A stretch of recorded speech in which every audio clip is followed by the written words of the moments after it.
Eric's also down to a minute. He's in focus mode, as you can see from the camera there. Well, so is Giri. I mean, these guys, these guys are currently calculating at a level that would even impress some ladies. They're probably thinking 3 moves ahead.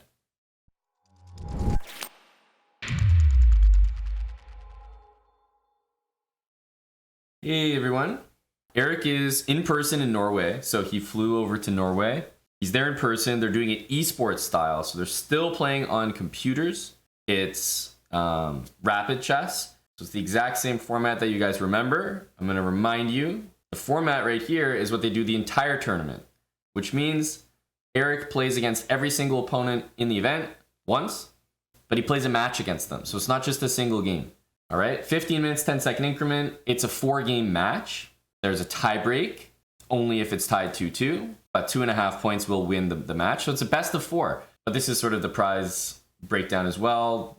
Essentially, you get nothing if you lose the match. So it's all about winning the matches, not just an individual game. These are the players playing. Got the best player in the world, Grandmaster Magnus Carlsen. Giri is the number 2 seed, and that's who Eric is going to be playing today. All right, this is the schedule, just so you know. So we're April 22nd today, day 1. Playing Giri. Each day will feature a different opponent. So there'll only be 1 opponent on each day. There we go. So let's just do a recap here. How did we get here? How did we get here? Ruy Lopez. Everything you're seeing here is pretty well-known theory. And what tends to happen, first of all, for those that aren't super well versed in the Ruy Lopez theory, such as myself, oftentimes players will play d6 here instead of castling. And this move kind of indicates that you're not going to play a marshal, which is characterized by d5. But I think the main point of the Ruy Lopez at the highest level is that players don't move their d pawn. They keep it there and they castle.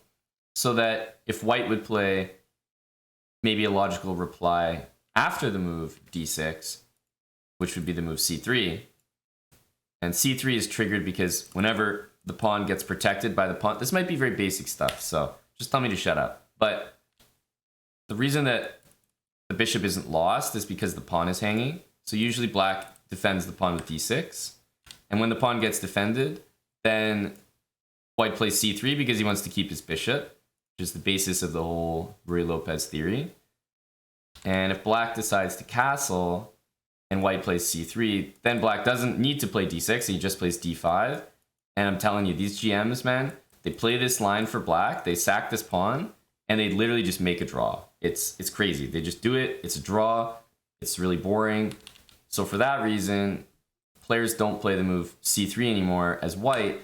They make some other move, whether it's a4, d3, h3, just some other move where based on the computer evaluation and how people study it, the move d5 is not very good anymore. So a4 just prevents the move d5, and all of a sudden we get this different game, and okay, here we are. Yada yada, everybody develops, and h6, bishop takes f6, so pretty much the anti-habits move. I mean, just giving up the bishop for no apparent reason. White wants to go something like knight f1, knight e3, and then bishop d5, trade off light square bishops. One thing I've always harped on is that whenever you're sitting there with 2 bishops, your opponent, if you're white here playing against the 2 bishops, you should always be trying to trade off whatever bishop you have and the bishop of the same color in your opponent's position. c4, so he didn't want to deal with this plan. And yeah, both players are fighting. Like, he wants to see this, and then let's say some random move. Right? This is a dream for white. The knight reaches d5. Now black's got a really bad bishop. There's a couple threats here. Position is essentially winning, you know, just to, for example. Right? It's that easy to lose the game. So I'm just saying, like, that's the general plan, and course, these guys are good enough to understand that. They're not just going to let it happen, but that's what everyone's fighting for. So queen e2 is the last move played. Eric is currently thinking. This move is also an idea, but as soon as that happens, the e-pawn becomes a little bit more tender. So that's what everyone's fighting for here. So Eric just played queen c7. He wants to defend this pawn with pretty much everything because it's rendering this bishop fairly useless. I think if he had the time, he would also play moves like this. Whenever you're playing against somebody who only has one bishop, the general rule of thumb is that if you can put pawns on the same color as that bishop, then you'll not only improve the bishop that you have that your opponent does not, but you'll also render that your opponent's bishop and maybe his other pieces as useless as possible. So black would like to play maybe g6, h5. You can see how that would take away all these squares from the knight.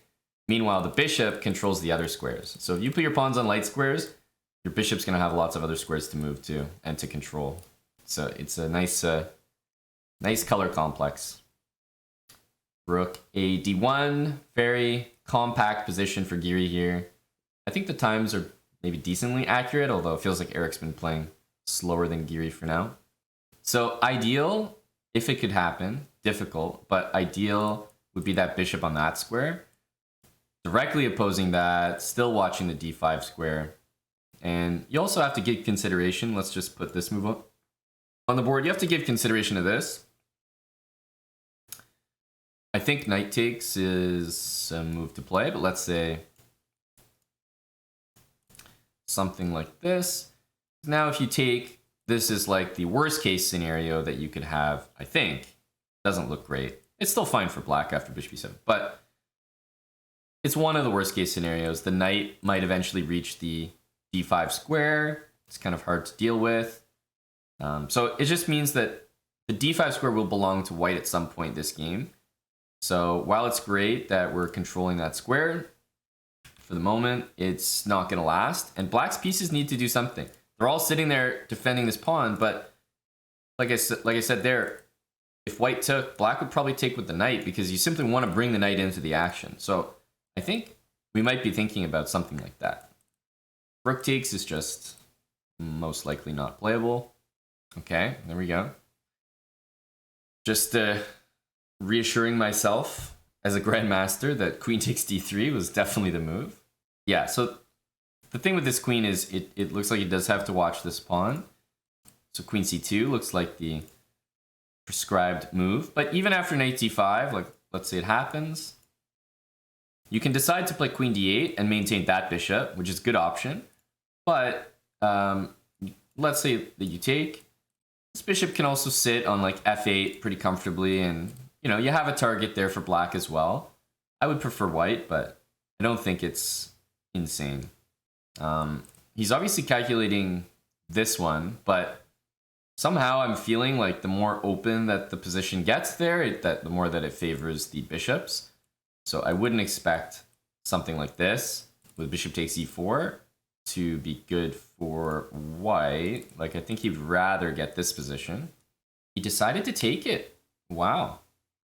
And yeah, me taking the queen there wasn't necessary at all. I just threw it in. But okay, I'm surprised. Knight g4 is the other move, which I'm assuming he's gonna throw in. Yeah, knight g4. Still surprised he went for this. Okay, so thing is that these, let's say these double pawns are not the biggest deal. And first of all, you could trade the queens at any moment here. But they're probably not the biggest deal for white in that they do control some light squares. Black's a dark square bishop. Let's put that on the board. And white's also threatening a couple moves. Knight takes f6 and knight takes h6. And queen takes queen, rook takes queen. Queen c6 could be the mouse slip of the year. No, I'm just kidding. I mean, that looks very intentional. It looks very intentional, but it definitely could be a mouse slip. Here at the Esports Cup. Yeah, the pawn does a great job restricting these guys at the moment. Rook to b8 or rook a2 is on the cards. Queen takes f3 is, let's say, a threat.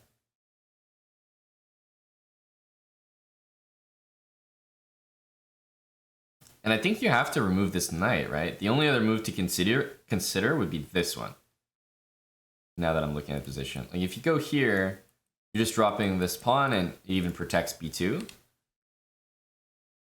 Maybe you could go rook c7, but let's say rook c5 makes the most sense to actually threaten the knight. And if knight d7, maybe rook here. Somehow this doesn't feel like the best though. Rook c7 and just go like this. Yeah, he decided to take it. I thought this made the most sense. Eric's keeping the rook on the a file. My instinct was definitely to play rook b8, leaving this rook on c6. But I think we'll see this move. And then rook d4. So white wants to defend the pawn once and then probably go rook d4. Rook d4. Rook endgames are tricky, but you know what they say, all rook endgames are drawn. Have you ever heard that? It's not, obviously not 100% true, but it's there to remind you that there are usually chances. So I think rook f6 is one way to sort of force things, like rook f6, king g2, just go back. The other way to do it is more what Eric's doing, which is like just sit there and chill in the position. I wasn't sure if there was a sense of urgency to go here, because you know white can try to bring the king over, but it's quite a long process, and these pawns are going to be loose in the meantime. But it certainly seemed to me like rook f6 was an attempt. In any case, Eric's probably going to bring the rooks up like this. He'll always be able to swing them over if necessary. And hey, as soon as this move gets played, you got to take that pawn on b2, I think. And Eric is going to try to earn a draw in a rook endgame here. Both players have 4 minutes. What do you guys think? Are we making this draw? I think the endgame that's important to try to understand is this. I mean, eventually, you know, assume the white king is back there just so the pawn's not hanging, but basically this is the endgame that needs consideration. And just to put another thing on the board, let's say rook h5 gets played and white goes here. You would never want to trade, let's say, that pawn for that pawn. That gives white 2 connected pass pawns. Wouldn't really be worth it. You still get 3 points for a win. They play 4-game mini matches against one another. So all the games that Eric plays today will be against Giri. Why isn't it OTB? Yeah, a lot of people have this question. You can definitely play the game over the board. Absolutely. But all I can say is that chess is a victim of never trying new things. We have the same like world championship cycle for a while. We have the same everything. Nothing changes. And nobody wants to sponsor it.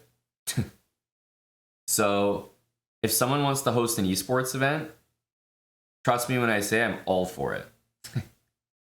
I'm all for it. Sponsors are for sure going to be more interested in something like this. Quicker time control. It's a little bit more like gamer friendly, youthful, like sitting at the board. I don't know. It's just like the headphones on. I think it's a good look. You'll notice that Giri's not pushing this pawn. He can do that, but he's going to make a few probing moves first. There's not much white can do. You can try to play f5, but Eric will always take it. And if you trade like a pawn here for a pawn there, I think it just becomes closer to a draw, not further away, right? And as soon as you start to bring the king over, you also allow black to play rook h1 and take that pawn. So that's what's difficult for white. One really important concept in rook endgames that you have to remember, like specifically rook endgames where somebody has an extra pawn. Let me just do this for you. Okay. The further up the board you move the pawn, the worse your rook gets and the better your opponent's rook gets. Now, there is one concept, which is that the rook has to remain on the c file, but the rook can do whatever it wants. Like, the rook can exercise a lot of pressure on the ranks here, while still maintaining the pressure on the c-pawn. Meanwhile, white's rook is trapped. It can't move at all. If it moves, you lose the pawn. So you don't want to blunder maybe and like, you know, allow the pawn to promote. But other than that, if you just keep your rook here, white's rook has gotten significantly worse. And if you leave the pawn on c3, white's rook is the one that can use all these squares laterally. And black's rook only has 2 squares to choose from, let's say. So it's not always an advantage to just chuck your pawn up the board because you greatly reduce the scope of your piece. All right, but if you're white, you got to play for a win. Look, you literally locked, like there's nothing to do. So you got to push. You got to push. So like I was saying, I think one of the things white might try is like f3, king g3, f5, king f4. That could be an idea to at least try to get that king up the board. You have to sack a pawn to do it though. And one of the reasons why I wasn't sure if white was going to be in such a rush to play c5 was that black could stop that. For example, here, c5, here, you know. And let's say something like this happens. Now your king is tied to this pawn, and there's no idea to ever play f5 and get your king in. Your king can't even move away without losing it.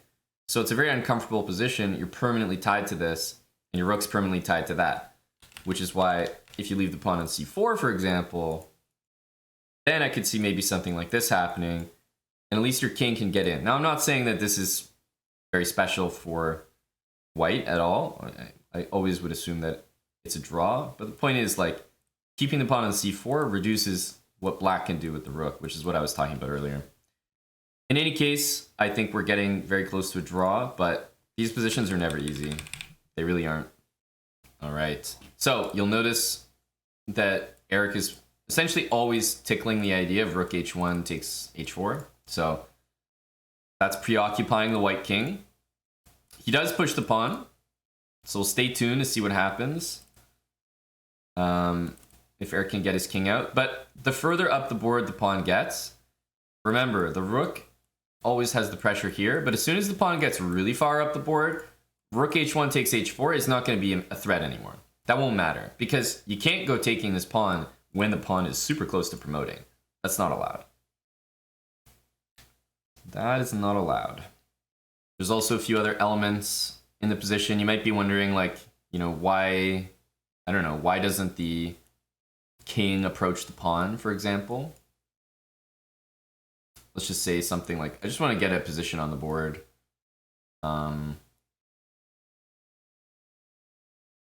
You know, something like this.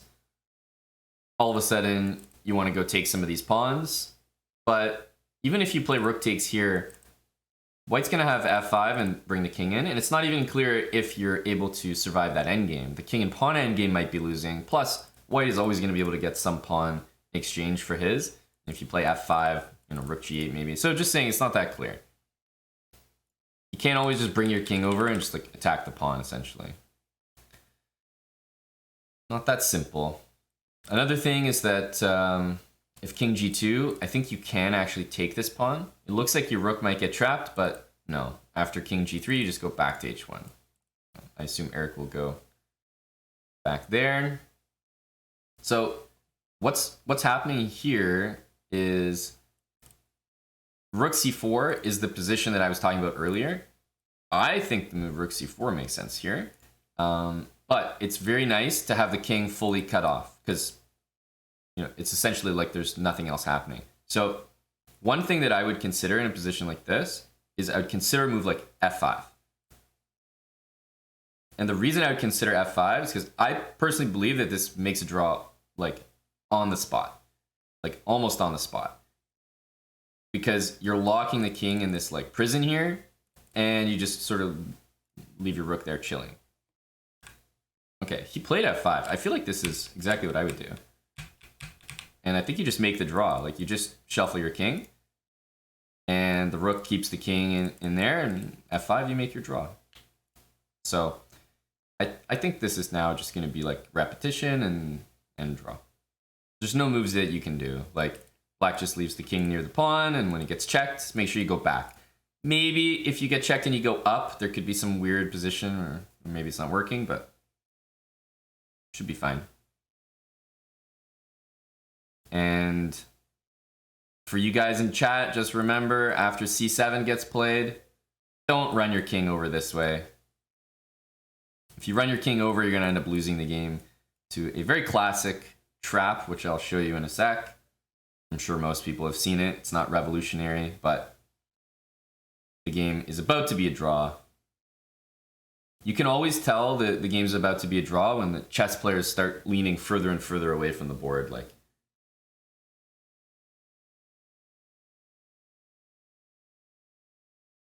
they slowly stop caring about the game. There we go. GG. I just want to show the one thing I was talking about, which is that if c7 happens, remember, Eric's making a draw by doing nothing. Don't try to be a hero and bring your king over, and all of a sudden, they play c7, and you're like, oh, you know, you've been making a draw perfectly fine, shuffling the king. When they play c7, don't change anything. Don't try to be a hero. This will lose you the game. Now, white can move the rook and give up the pawn, but have this trick like this. Eric's got the white pieces. Everyone has sat back down. Eric's out of his lounge. He's out of the tier 3 lounge. He's back in the chair. So a pretty serious decision was made here by Eric. So if you guys remember previous editions of these kind of tournaments against strong players, Eric basically played bishop b5 check every single time. And bishop b5 is played because it avoids the main line Sicilian. Like, against someone like Anish, I mean, the mainline Sicilian is something where if you play it, let's just say you can sort of expect to know it as well as him at best. You're not really going to know it better, which is a scary proposition. And he went straight for it. So Eric went into the open Sicilian, which you can interpret in whatever, so many different ways to interpret it. But one way is certainly that, that's ballsy. Eric's definitely playing for something here. You're not playing for a big advantage in general if you play bishop b5. I think most players know that. So d4 is definitely the way to fight. g4, I like this line, by the way. So d5 simplifies pretty much everything. And this, if you do this, let's just say this happened. I mean, you're not having a good time here. You got to move your rook. There's nothing good about this position. Black is just fine. So the whole point of playing this is definitely to play bishop g2. And I don't think you're the most concerned about having to move your king. Bishop c4 sort of puts the king in an uncomfortable position, but we can always run back to c1.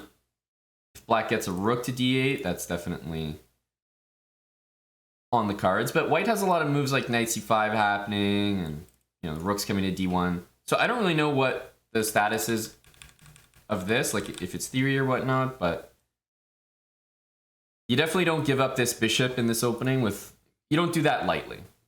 So Eric has now castled. So if you looked at this position, it might look pretty normal, but we have an emote in here, in the chessbrah channel for the subscribers. The dad bod emote. The dad bod has been shuffling. So it's nice to see the king get a little bit of exercise early on in the game. But if you came here and you saw this, you might think, oh great, this is a normal position. But Eric's king has got a little bit of exercise. Great to see. 2 bishops for the opponent. But what it does mean is that a knight d1's been played. Bishop will have to leave. What it does mean is that if these bishops trade, there could be some optimism for an endgame. But out of the opening, it definitely seems like Giri has nothing to be concerned about. Like, from black's perspective, this looks completely fine. Man, Eric must have a really nice lounge. A really nice lounge. Because he's keen to get back in there, you can tell.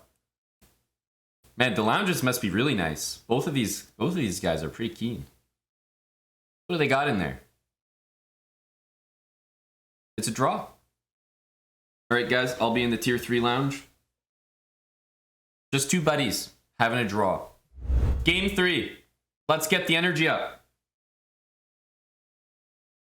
So they've already played this, which means generally you expect something to change. They're not just going to play the exact same thing.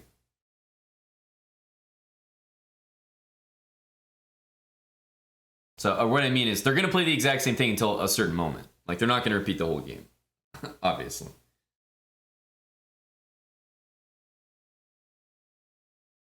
This knight is rerouting, or even just c5 and knight c6 can also get played. But yeah, Anish deviated. He played knight d2 instead of the previous c3, I believe. Knight f1, knight there. So obviously trading the pawns here and trading the rooks means that the action is sort of shifting over to the king side exclusively. Rook e8 and bishop f8 is pretty normal, but after this you have to put up with knight g5. G6, well, I would be careful with g6 here, Sleazy, just because of this. Like, I don't know what's happening here, but this definitely doesn't look like something where I'd be too confident, that's all. If I have to play d5, I have to play d5, but I just would want to make sure that this works, because this could be a little tender. But yeah, g6 is normally how you want to deal with this knight, but that would be the calculation that you'd have to make. Yeah, Eric's definitely having to think here. He wants to play this for sure, but knight f5 takes knight f5 and takes on e7 is an easy thing for white to play. And I think Eric is relying on some d5 stuff, because it's not easy to deal with both of these moves without losing your bishop. So let's say this happens, we go here. What we want to do after this is we want to start booting these knights up, but we have to deal with this threat first. And there's no rook e7. There's no way to deal with that except with this move. So I believe that's what Eric was spending his time calculating. Because if you have to play the move d5 to justify this, you better be damn sure it works. Because these knights look scary. But if it does work, then you can start to boot the knights out. So I kind of understand why he spent so long on this move, because if Eric is able to play this and get his pawns up, whatever, he's going to be in a totally fine position. Knight here, knight e6 even. And the position will be easier to play. Knight g5, d5, yeah, it definitely looks like knight g5, d5. The other thing you can do after this, which does get played sometimes, is rook f8. In this particular case, I don't think it makes a lot of sense because the bishop will get trapped, but sometimes if the knight wasn't there, if people go like this, you just go back, and then you kick the knight out next turn. But here you also do give up that dark square bishop, and I think he's trying to avoid that, so I guess it would be d5. What happens after this, though? This is what I'm wondering. It looks like knight takes, but queen h5. That's never nice. Gotta take that. And I don't really know. By the way, Giri not going for anything here and Eric getting to play this, I think it's a good sign. I think that's a good sign. Could be preparing to slide the rook over. White's not really doing that much to really challenge Eric's setup. So I think Eric should be pretty happy with this. c5, bishop there, queen out, rook a8 is an idea for sure, but I was just about to say c5 takes away a square from the knight, which, it makes a lot of sense to do something like this. You could even move this bishop now and try to play queen a8, try to harass this guy, but knight c5, knight to e6 was a maneuver that I mentioned earlier that white could definitely, or black could try. We might see the move b4 next by Giri to put his bishop back on b3. It's kind of create a nice little home for it there. Queen d7. Position's looking solid, Yeah, the a file is okay, but remember that the center can be opened in just one move from either side, so not sure you really want to commit there. And if you do, I think both sides can deal with it. I'm really expecting b4 somehow. b4 and bishop b3, yeah. Got to boot that knight out, put the bishop there. It's very solid on b3. you don't need to put the bishop back like right away, but let's say if it got attacked, then b3 is in a safe square.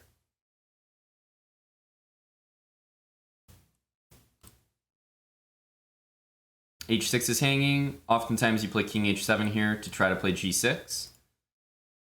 And if either side plays d5 or d4 now, there's going to be 2 pawns that are pretty weak as a result. Knight f4 straight away. I don't know. To me, that always feels a little bit risky. Takes and queen d2 or something. King h7 makes sense. Eric wants to play g6. Queen d1. He might be looking to set up the old battery ski. g6 looks like the move you want to play. Neither side is really committing a lot here. So a lot of maneuvering going on. Both sides sort of needling at potentially playing d4 or d5. But I'm not sure either side actually wants to. d4 always drops this pawn for the moment, and same with d5, dropping that. Yeah, c5 and c4, those are moves that you could consider, but okay. e5 also loose, so you'd have to take back with the knight.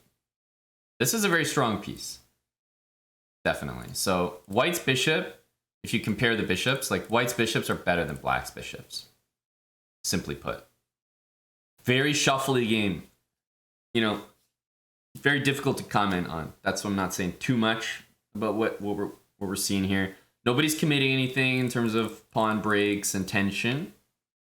Eric's down a little bit on the clock, but clearly this is the game that Giri wanted to play, I guess. He just wanted a maneuvering game, keep the pieces on, play it slow, maybe put Eric in time pressure. I don't know. A lot of shuffling. Okay, things are happening in the game now. We can actually speak about it. So h4. Let's say I play a move like this. The reason that h4 was played here is to play the move h5. And if you play g5, you can see white has carved out a beautiful f5 square for himself. So that's why the pawn got pushed. And if maybe you want to stop that from happening and you go here, okay, there's a few things to consider. The first one being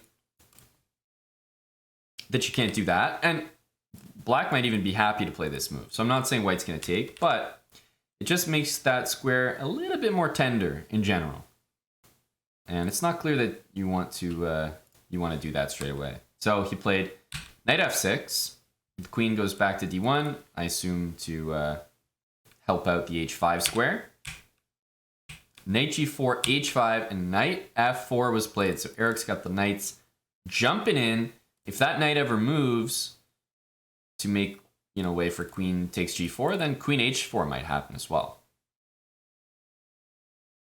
And if you take, black's going to take back and maybe bring the rook to f8. So some interesting stuff happening in the game now.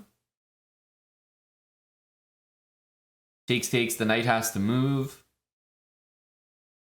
And this knight gains access to the e5 square. The knight cube, yes, the dangerous knight cube. That takes, the knight moves somewhere, let's like that. Like, you also have to keep in mind rook a1 can happen.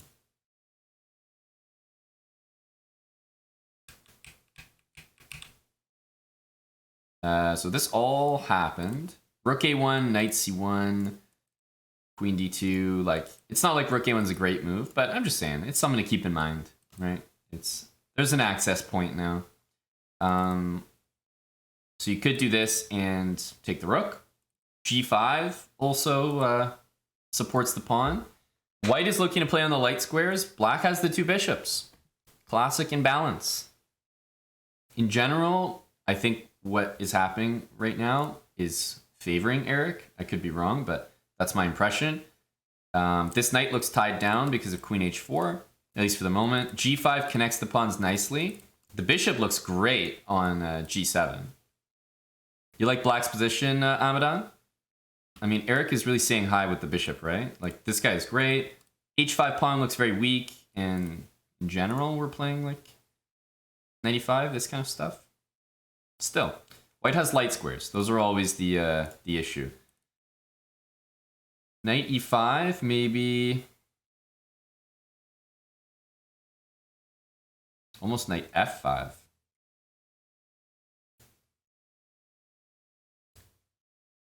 Could take this way. Yeah, it's possible taking with the queen is just good. But I'm just wondering. Pawn takes, and then like g4 and queen h4. Because if you lose this pawn, though, it's also an issue. So like queen d1. These positions can be really tricky because if you play queen g5 to try to take that, then this is no good. And it's hard to defend this pawn. So I can definitely see this going a different way. Knight e5 takes, queen takes, much more logical, protects the pawn.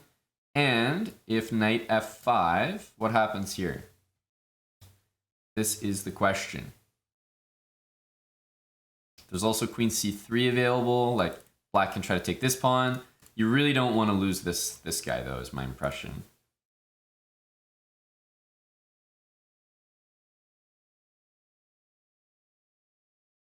There's also rook a1, just to trade.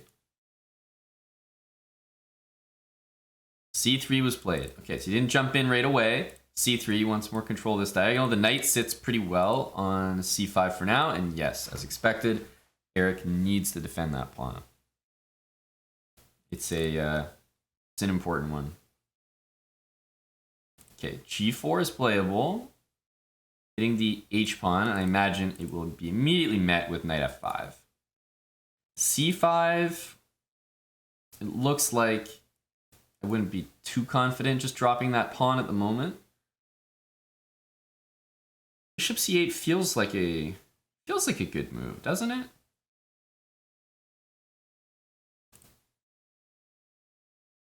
Okay, so that move is expected. And the bishop on a nice diagonal. But now if the knight goes somewhere else, there's always c6 coming. And this bishop covering f5, I'm a big fan of. Because now, g4, I think we're close to making some real threats. Or sorry, yeah, bishop g4, of course. Yeah, bishop g4 and bishop takes on h5 is a threat. But while doing that, we're also kind of giving up our queenside pawns, depending how white does it. So we might get this in exchange for the b5 pawn. Eric's also down to a minute. He's in focus mode, as you can see from the camera there. Well, so is Giri. I mean, these guys, these guys are currently calculating at a level that would even impress some ladies. They're probably thinking 3 moves ahead. Knight f3 is pretty unimpressive. The queen just goes back and... Ooh, f3. You're happy to see that if you're Eric, I think. This is defended now. c6 is happening, and f3 is a big commitment. It really is. Like, some weakened dark squares. So, I get it, though. You know, it stops bishop g4, and he plays knight e2 so that if Eric ever tries this, he's giving up that pawn. I get it. I get it. One thing Eric might be able to try is, like, something with g4 with the bishop on f6 to play bishop g5. But yeah, c6 makes sense. You want to boot that bishop back to a square where it's not as stable, protected. And we might see king h7 and f5. That could be the case. Maybe not king h7 now after this move, but king h8 maybe? I think there's a few ideas. The bishops are chilling. This guy might want to go to e8, king f8. You know, at some point this pawn can move and threaten the h-pawn. So think about that long term. Even in an endgame, watch out for that pawn because it'll always be a potential target. But Giri's got a solid position here. Everything's protected. Yeah, bishop e8 is a good housekeeping move. That's, if you want to sound impressive, it's a good housekeeping move. Bishop e8. You don't need your bishop on d7. This is just, that's for later. That's for later. Well, hang on a sec. g3. This is a pretty good move, man. He wants to put his knight on f5. Bishop e8, great housekeeping move. And you know what? It's another great housekeeping move. Bishop d7.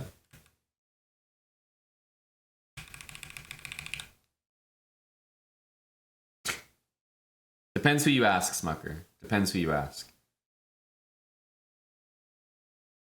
Takes in d5 is on the cards. Takes in d5. Is that the vibe? d5 and like try to swing the pieces around. I mean, definitely only Eric can be better here. You know, you want this. I know that's a ton of moves, but that's what you want. G7, bishop d6, swing the queen over. So d5 is an important move. That bishop is nothing, and black's bishop can be one of the best pieces on the board. Which is why this move was played. Absolutely. You can't just let black like just get this amazing position. Giri's well aware of that. So this threat is quite serious. However, if you play queen d3 right now, there's rook takes b3. So maybe Eric can play queen a8 with the idea of going here to take the pawn. And you can't quite do this.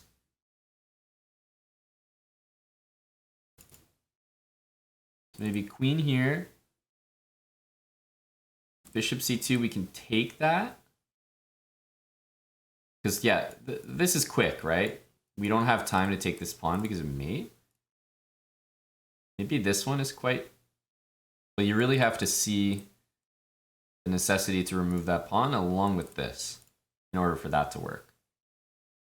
But I don't know if this is the best move. Just this looks kind of scary, doesn't it? So if we're trying to avoid that, how do we do it? This looks like a vibe.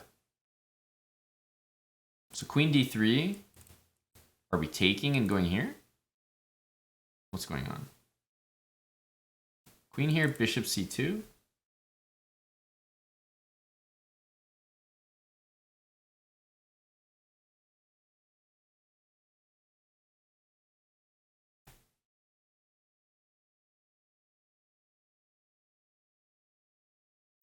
Well, this is like a moment, a blind spot. Like when you play rook a2 and you think the bishop's pinned, so it's not protecting. I actually thought of that as well, by the way. Like I thought of it for half a second, then I was like, oh, this doesn't work. But it's like rook a2. Oh yeah, I'm pinning the bishop. Oh, you can't do that because I take. And if you take, then your king's hanging, dude. You can't do that. You know what I mean? I thought about that too. I believe that this move still works. Yeah, Eric's head definitely just exploded. It's just him and I here now with you guys. We're all here. chessbrah feels. We're all here for the boys. We're all going to make it. All right. Here we go. Game just started. What opening? Rui Lopez.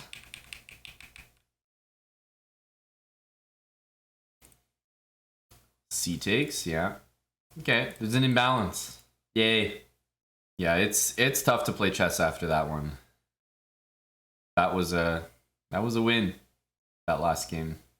And yes, absolutely, Giri can draw the game and win the match. So for sure, he's well aware of that. Curious how Giri's gonna set the position up here. Like, yes, he can play bishop b7. Looks very logical, but even developing the bishop on that diagonal was possible, I think.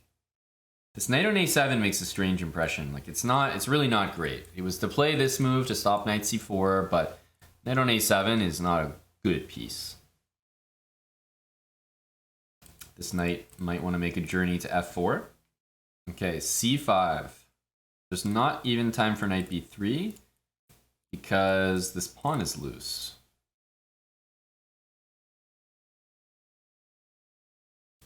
So like queen e2, c5, and remember, Giri is definitely consciously trying to simplify. There's no question about it. So E5 drops, but so does A3. Is that the idea? What's going on here?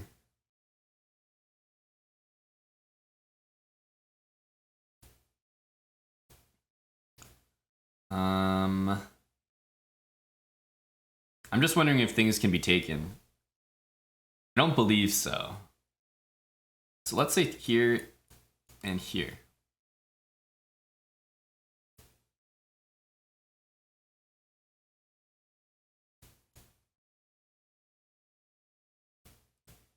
Right. That move is available.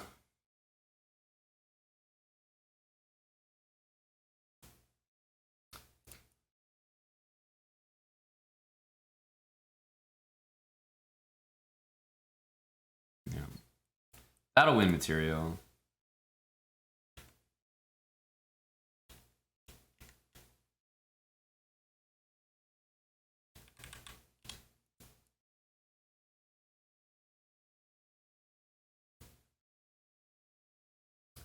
This one, though, holds things together in terms of this move, but there's now knight takes e4 available as well.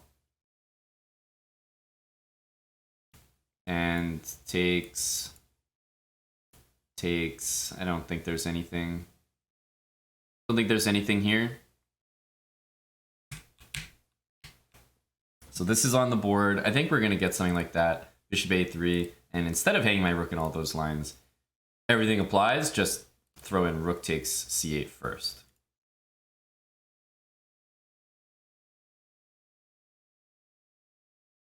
And yeah, I wasn't liking any of them because everything just trades off. So makes sense to try to keep some life in the position with rook a1. But for sure, black has made some achievements. b4 looks reasonable as well. White needs to move this bishop, I think, and play for e5.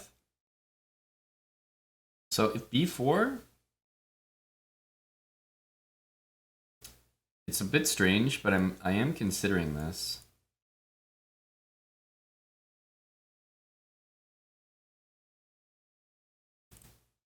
If queen e6, then bishop h7, knight g5, and if some move like this or this, then I was trying to play bishop here, but it's not really anything. Yeah. White gets a nice knight on d6, that's about it. I don't know, I'm trying to make something happen here, but it's difficult.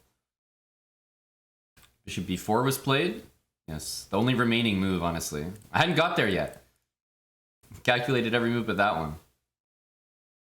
But the other ones didn't look good, so process of elimination. I think a lot of people are comatose at the moment. Would you look at that, guys? Eric did what I was talking about. The main reason that I would consider giving up the bishop pair here is number one, there's an idea to take on b5, so maybe we can win that pawn. I don't truly think that's it, though. We need to win. So in order to win, I need some sort of imbalance. At least this is an imbalance. So giving up bishop for knight, and then immediately executing the plan, which I always remind you guys, dealing with two bishops, trade off your bishop for the bishop of the same color. So I think he's trying to go like that. But yeah, you'll always have better winning chances when you got some kind of imbalance, but it's tough. Especially because bishop e4 here, now that this bishop is on b4, they can even just take. And I mean, like, what's going on here? So because of that, Eric plays knight e4, because if you trade this and this, like if with bishop e4, there's just nothing left in the position. Bishop c3, followed by, if b4 happens, black's position looks really solid, doesn't it? Is there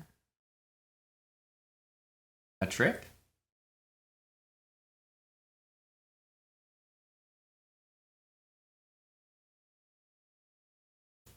This is the first thing I think of. But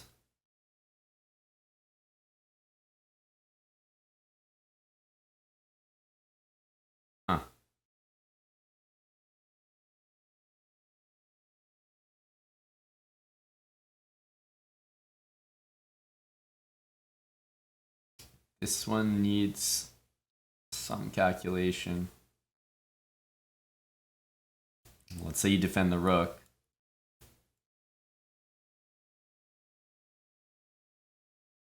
This one looks okay, doesn't it? Yeah, maybe you can just defend the rook. Feels bad, man. Yep.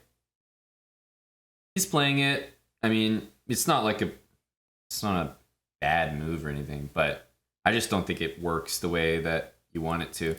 This is the threat, and then that's the other threat. B4 to me looked fine. I know queen c5 also looks available. Protects the rook.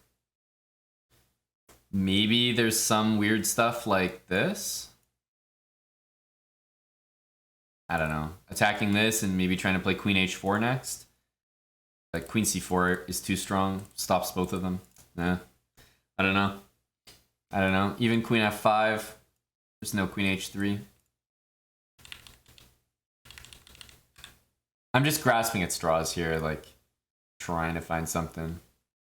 Queen c5 played. Threatening to trade as well. And yeah, I mean, if you take this, you're just not going to win that game. You're just not going to win it. What else do you play here? You know? What do you play? Knight d4 looks like the best try, though. All the other queen moves kind of suck. And there's still some poison here. There's still some tricks. You know, there's still this, like, pin here. Oh, nice. He did play it. Yet, knight d4 is on the board. Knight d4 is on the board. Definitely looks sketchy, though, right? Just two pieces in the middle. Both pinned.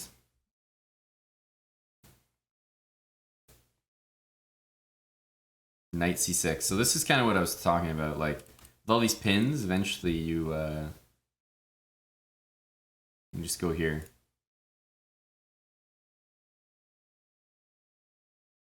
So, what is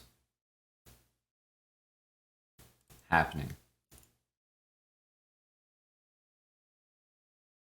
There's queen e4. But I think at this point you can probably just take that.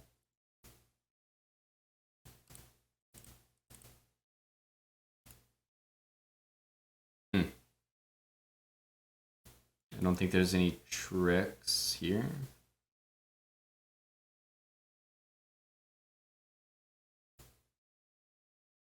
And I don't think this makes a difference.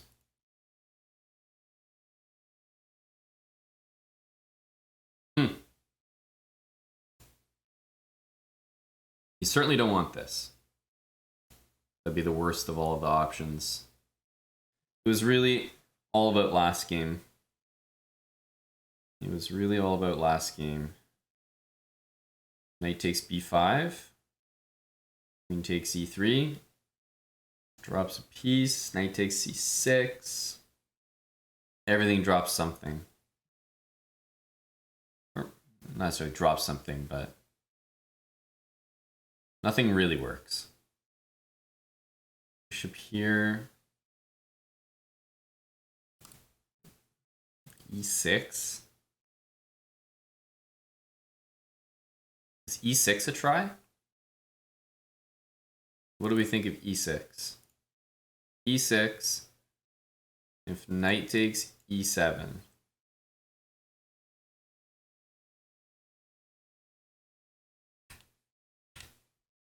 Queen takes e. Oh no, I wanted to play e7 and you can't play knight takes. You can play queen takes and it covers e8. Well, I got nothing then, boys. Knight f5. You just trade the queens and lose the piece. That's the problem. There's not much to do other than that, honestly. The best I can see is Eric like temporarily holding on to one extra pawn for one half a move. Like, it's really rough. Oh, he just takes it back. Yeah, well then, he has some attempts. Like he's gonna hang on to these guys for one move. Takes.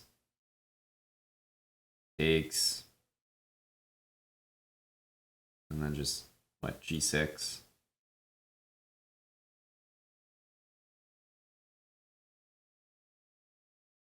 Brutal. You can dream of winning this. I don't think it'll happen. I'm not sure he'll play it, but also king f8 maybe is a better move. Yeah, king f8's a bit better. And you can't really go here because you just lose all the pawns. So I think you kind of got to take as well. And if you go rook a5 to hold on to the pawn, first of all, black just goes here, but yeah, it's... I believe rook c5 is just a draw. There's nothing to do here. Last game was the chance, but yeah, there's nothing to do. It is just a draw.